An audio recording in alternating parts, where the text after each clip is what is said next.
जय हिंद दोस्तों, कैसे हैं आप सब। तो आशा करते हैं आप सब अच्छे होंगे।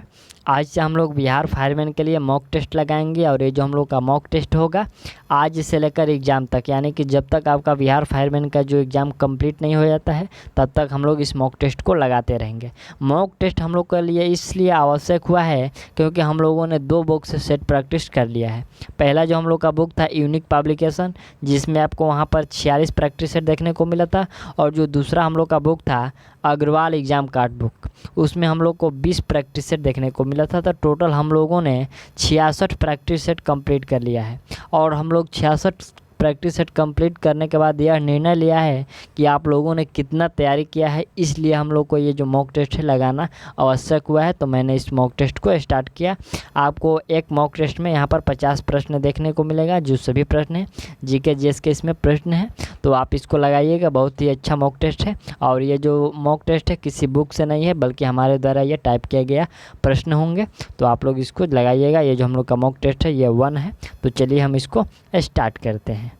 इसमें हम लोग का जो पहला प्रश्न है, प्रश्न कह रहा है कि हिंदी दिवस कब मनाया जाता है। पहला ऑप्शन है 12 अक्टूबर, दूसरा है 19 अक्टूबर, तीसरा है 14 सितंबर और चौथे नंबर पे हम लोग का 7 सितंबर। तो हिंदी दिवस जो मनाया जाता है यह 14 सितंबर को मनाया जाता है। ठीक, चलिए दूसरा जो प्रश्न हम लोग का यहाँ पर है कि किसने विश्व प्रसिद्ध फिल्म दी गांधी का निर्देशन किया। यहाँ पर किसने प्रसिद्ध फिल्म दी गांधी का निर्देशन किया, तो यह निर्देशन किसके द्वारा किया गया था, आप लोग बताइएगा। तो देखिए इसका जो निर्देशन किया गया था रिचर्ड एटनबरो के द्वारा किया गया था। रिचर्ड एटनबरो के द्वारा गांधी फिल्म का निर्देशन किया गया था और यह जो फिल्म है 1982 में आई हुई थी। ठीक, चलिए अगला जो प्रश्न हम लोग का तीसरे नंबर प्रश्न है कि वर्ल्ड वाइड वेब WWW का जो आविष्कारक हैं, आविष्कार किसने किया। तो देखिए जो WWW का यानी कि WWW है, इसका जो आविष्कार किया गया था यहाँ पर टिम बर्नर्स-ली के द्वारा किया गया था। ठीक, कब किसके द्वारा, टिम बर्नर्स-ली के द्वारा किया गया था। कब किया गया था, तो यह 1989 में किया गया था। ठीक, 1989 में। चलिए अगला जो पॉइंट हम लोग का चौथे नंबर प्रश्न है कि इनमें से कौन सा खेल ओलंपिक में शामिल नहीं है। देखिए यहाँ पर हम लोग का 4 खेल दिया गया और पूछा गया कि ओलंपिक में शामिल कौन सा नहीं है।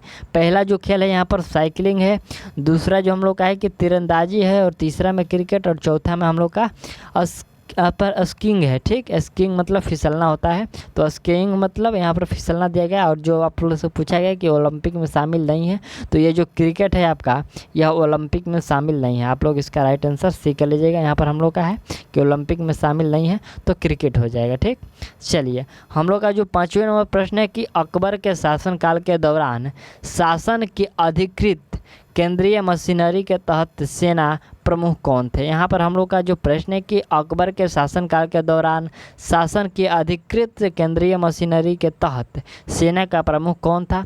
पहला हम लोग का ऑप्शन है दीवान, दूसरा है मीर बख्शी, तीसरा है मीर यहाँ पर मर सनम है, और जो चौथा नंबर हम लोग का है कि बख्शी है। तो इसमें कौन सा प्रमुख था, तो देखिए इसमें जो प्रमुख था वह मीर बख्शी प्रमुख था। ठीक, आपका राइट आंसर बी हो जाएगा। चलिए अगला जो प्रश्न हम लोग का तीसरे नंबर प्रश्न है कि नागालैंड में कौन सी भाषा बोली जाती है। नागालैंड में कौन सी भाषा बोली जाती है, तो देखिए नागालैंड में भाषा बोली जाती है कोन्याक और नाग। ये जो 2 भाषाएं हैं कोन्याक और नाग, ये नागालैंड में बोली जाती है। ठीक, चलिए अगला जो प्रश्न हम लोग का 7वें नंबर प्रश्न है कि बल्ब का फिलामेंट ... का होता है। ठीक, जो बल्ब का फिलामेंट हो ये किसका होता है, तो ये टंगस्टन का होता है। ठीक, राइट आंसर आपको सभी को पता होगा, ये टंगस्टन का होता है। इसका जो गलनांक होता है ये 3400 डिग्री सेल्सियस होता है। ठीक, इसका गलनांक 3400 डिग्री सेल्सियस होता है। अगला जो पॉइंट हम लोग का यहाँ पर 8वें नंबर प्रश्न है कि भारत का पहला आणविक परीक्षण कहाँ किया गया था। भारत का पहला आणविक परीक्षण कहाँ किया गया था, आप लोग बताइए। पहला चंपारण, दूसरा पोखरण, तीसरा जवाहर सागर और चौथा है चिकमगलुरु में। ठीक, तो यहाँ पर चारों में से कौन सा ऑप्शन सही है, तो देखिए जो परीक्षण किया गया था यह आपको पोखरण में किया गया था। आपका राइट आंसर बी हो जाएगा। पोखरण में किया गया था 18 मई 1974 में। 18 मई 1974 में पोखरण में किया गया था। पोखरण कहाँ है, तो राजस्थान में। ठीक, चलिए अगला जो पॉइंट हम लोग का 9वें नंबर प्रश्न है कि कौन सी तारीख मधुमेह दिवस के रूप में जानी जाती है। मधुमेह दिवस आपको बताना है कि कब मनाई जाती है, तो मधुमेह दिवस आपको यह कब मनाया जाता है यह मनाया जाता है 14 नवंबर को। 14 नवंबर को मधुमेह दिवस के रूप में मनाया जाता है। ठीक, हम इसमें आपको टारगेट करते हैं कि इसमें आपका जो 50 प्रश्न है, आपका इसमें 35 जो प्रश्न है सही होना चाहिए। ठीक, चलिए अगला जो प्रश्न हम लोग का है कि दी प्रिंस किनके द्वारा लिखी गई थी। ये जो दी प्रिंस है पुस्तक है, यह पूछा जा रहा है कि किनके द्वारा लिखी गई थी। तो बिल्कुल आपको बताना है कि यह किसके द्वारा लिखी गई थी। तो पहला हम लोग का है कि एन मैकेवली, दूसरा है बोरिस पैटरनैक, और तीसरे में रविंद्रनाथ टैगोर, और चौथे में जवाहरलाल नेहरू।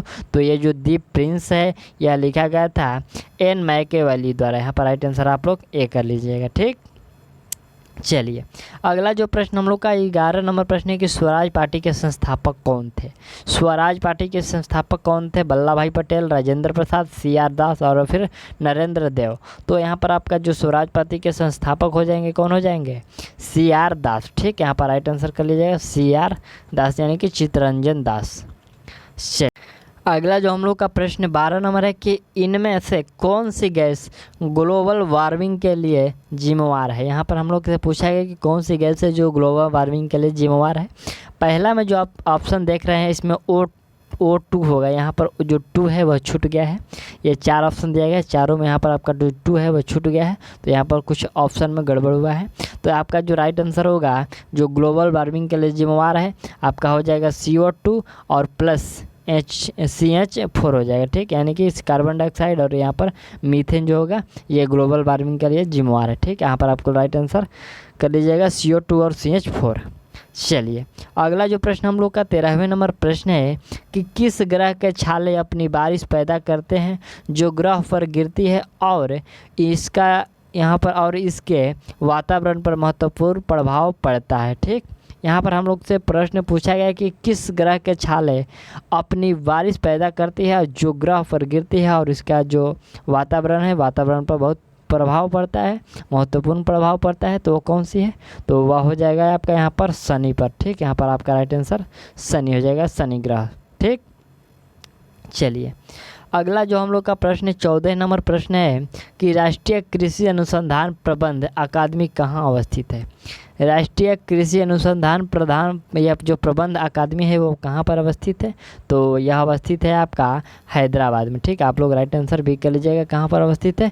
तो यह हैदराबाद में अवस्थित है। ठीक, इसकी स्थापना 1976 में की गई थी। ठीक, चलिए अगला जो प्रश्न हम लोग का 15वें नंबर प्रश्न है कि वे पत्रकार कौन थे जिन्होंने पद्म विभूषण लेने से इनकार कर दिया। कौन से पत्रकार थे जिन्होंने पद्म विभूषण लेने से इनकार कर दिया? तो वह थे आपको खुशवंत सिंह। ठीक, यहाँ पर आपका राइट आंसर बी हो जाएगा, खुशवंत सिंह जिन्होंने पद्म विभूषण लेने से इनकार कर दिया। अगला जो प्रश्न हम लोग का 16वें नंबर प्रश्न है कि 14 अक्टूबर को किस रूप में मनाया जाता है। यहाँ पर 24 अक्टूबर है, थोड़ा सा 24 अक्टूबर को किस रूप में मनाया जाता है। तो देखिए जो 24 अक्टूबर को मनाया जाता है आपको याद रखना है, पहला यहाँ पर विश्व शाकाहारी दिवस है ऑप्शन में, और हम लोग का जो दूसरा ऑप्शन है कि यहाँ पर दक्षिण सहयोग के लिए संयुक्त राष्ट्र दिवस, और तीसरा है कि विश्व प्रतिरक्षण दिवस, और चौथा हम लोग का है कि संयुक्त राष्ट्र दिवस, संयुक्त राष्ट्र द्वारा मान्यता प्राप्त। तो यहाँ पर जो मनाया जाता है ये मनाया जाता है संयुक्त राष्ट्र दिवस मनाया जाता है, जो कि ये संयुक्त राष्ट्र द्वारा मान्यता प्राप्त होता है। ठीक, तो यहाँ पर आपका राइट आंसर डी कर लीजिएगा। अगला जो प्रश्न हम लोग का है कि हैरी पॉटर के उल्लू का नाम क्या है। यहाँ पर हम लोग से पूछा गया कि हैरी पॉटर के उल्लू का क्या नाम है।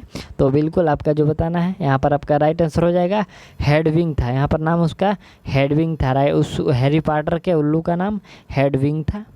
चलिए अगला जो प्रश्न हम लोग का 18 नंबर प्रश्न है कि फुटबॉल मैच को कौन नियंत्रित करता है। तो फुटबॉल मैच को जो नियंत्रित करता है रेफरी नियंत्रित करता है। ठीक, प्रश्न हम लोग का है कि इनमें से किस सुल्तान के दरबार में सबसे अधिक दास थे। तो देखिए सुल्तान के जो दरबार में सबसे अधिक दास थे वह सुल्तान था हम लोग का फिरोज शाह तुगलक। फिरोज शाह तुगलक के दरबार में आपको लगभग 70,000 के करीब में जो दास थे, और दास के रखने के लिए एक अलग विभाग का स्थापना किया गया था उनके द्वारा, जिसे हम लोग दीवान ए बदगान के नाम से जानते हैं। ठीक, चलिए अगला जो प्रश्न हम लोग का यहाँ पर 20 नंबर प्रश्न है कि जब आप भारत के कुछ स्थान की यात्रा करते हैं तो आप लाल मिट्टी देखेंगे।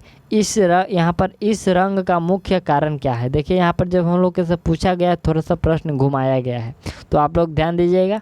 यहाँ पर सिर्फ पूछा गया कि जो लाल मिट्टी है इसका रंग लाल क्यों होता है। ठीक, तो आप लोग को बताना है कि लाल मिट्टी है जो इसका लाल रंग क्यों होता है।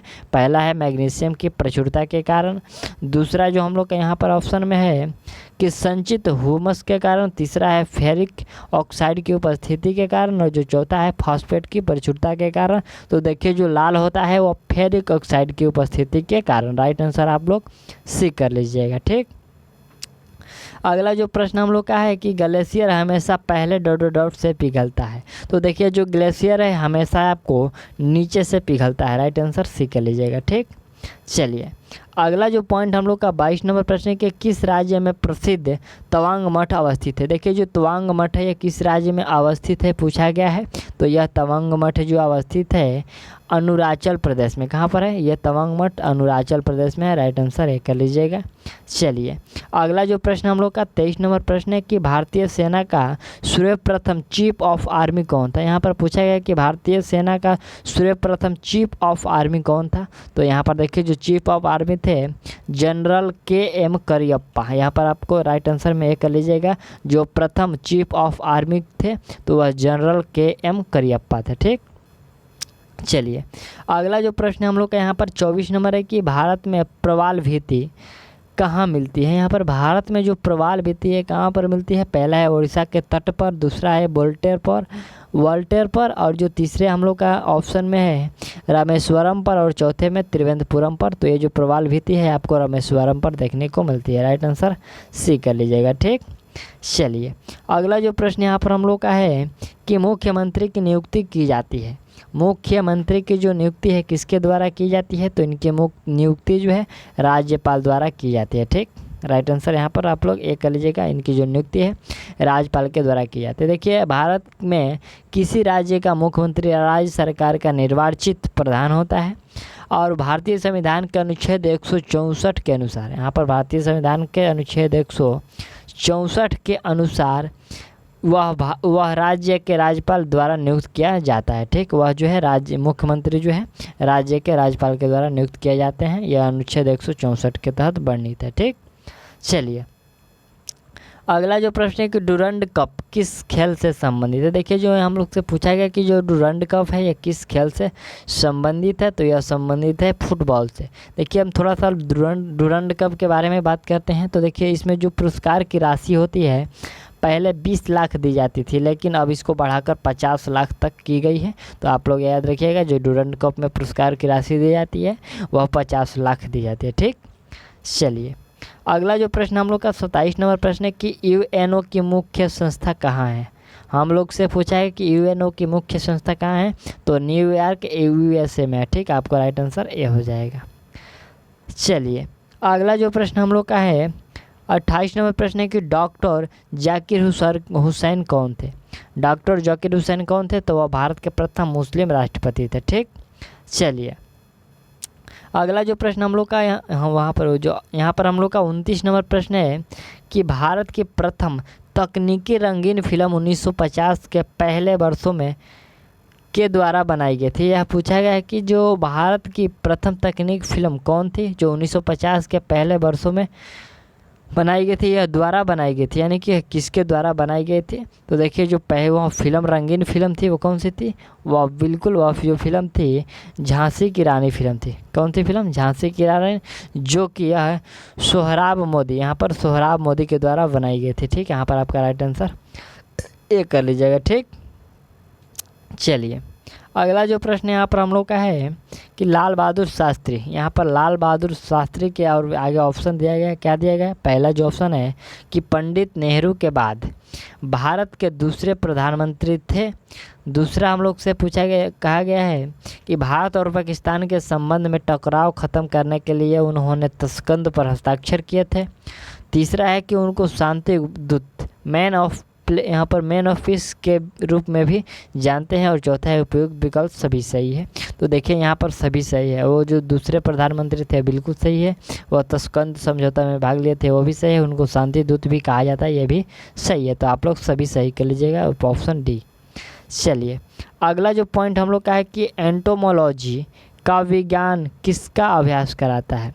एंटोमोलॉजी का जो विज्ञान है ये किसका अभ्यास कराता है।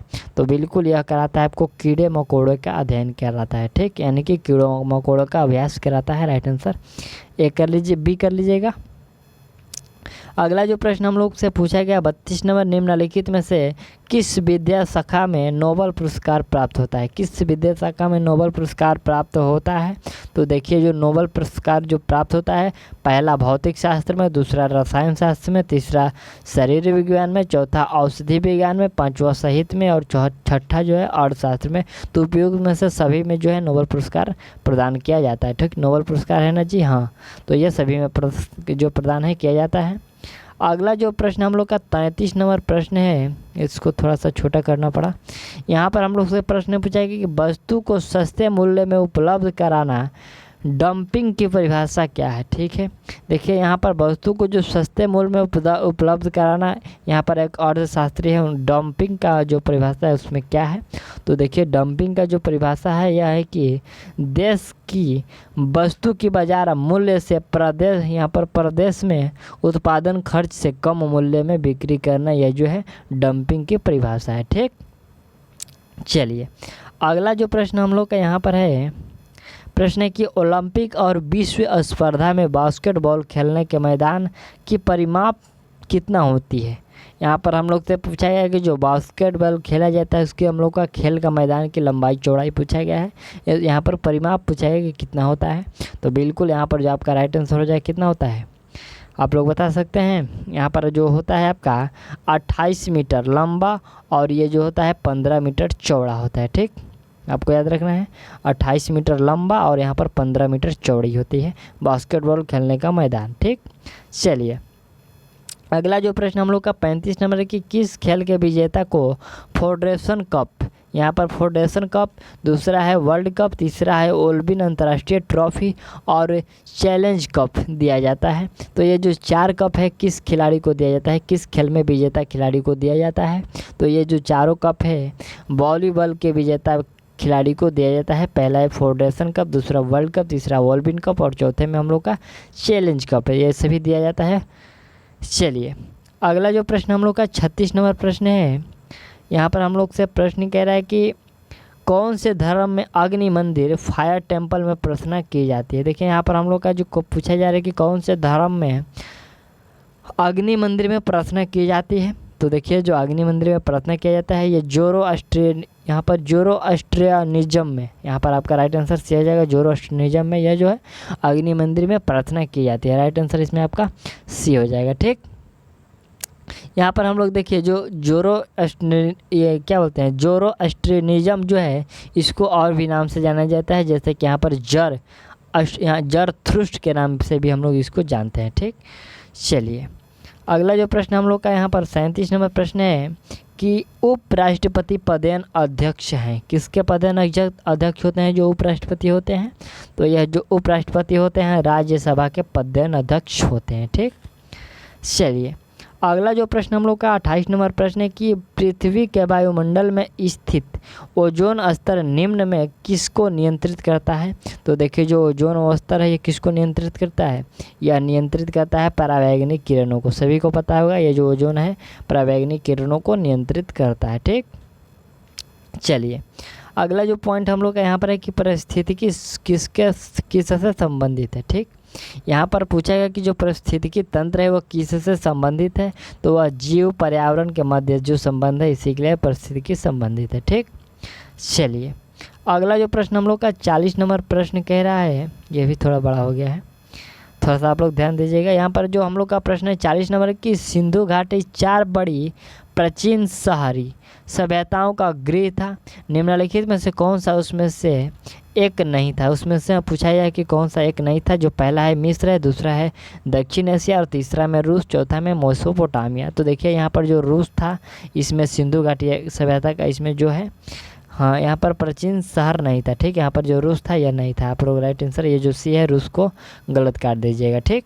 चलिए अगला जो प्रश्न हम लोग का 41 नंबर प्रश्न कह रहा है कि ट्रेन टू पाकिस्तान निम्नलिखित में से किस लेखक द्वारा लिखी गई पुस्तक है। जो एक ट्रेन टू पाकिस्तान एक पुस्तक है और यह पूछा जा रहा है कि किसके द्वारा यह लिखी गई है। तो यह लिखी गई है खुशवंत सिंह के द्वारा, ठीक। राइट आंसर आप लोग इसको डी कर लीजिएगा, खुशवंत सिंह के द्वारा। चलिए अगला जो पॉइंट हम लोग का 42 नंबर प्रश्न है, यहाँ पर हम लोग से प्रश्न क्या पूछा जा रहा है। प्रश्न है कि भारत और पाकिस्तान द्वारा सर्वोच्च नागरिक सम्मान जो कि यह भारत रत्न और निशान ए पाकिस्तान पाने वाले एकमात्र भारतीय नेता कौन है। एक भारतीय नेता पूछा जा रहा है कि इसमें से कौन है। तो बिल्कुल यहाँ पर जो आपका राइट आंसर हो जाएगा वह है मोरारजी देसाई। कौन है? मोरारजी देसाई। राइट आंसर आप लोग डी कर लीजिएगा, ठीक। चलिए अगला जो पॉइंट हम लोग का 43 नंबर प्रश्न है कि मार्शल आर्ट यहाँ पर मार्शल आर्ट थंगटा किस भारतीय राज्य से संबंधित है। यह जो मार्शल आर्ट थंगटा है यह किस राज्य से संबंधित है। तो यह संबंधित है मणिपुर से। कहाँ से? मणिपुर से। चलिए अगला जो प्रश्न हम लोग का 44 नंबर है कि एक सिंह के गैंडे यहाँ पर एक गैंडे के सिंह यहाँ पर थोड़ा सा ध्यान दीजिएगा। एक गैंडे का सिंग और मानव बाल में मौजूद संरचनात्मक प्रोटीन का नाम क्या है, ठीक। यहाँ पर एक गैंडे के सिंग और जो बाल में जो मौजूद होता है उसमें प्रोटीन कौन सी होती है। तो उसमें कैरोटीन होती है। कौन सी होती है? उसमें कैरोटीन, ठीक।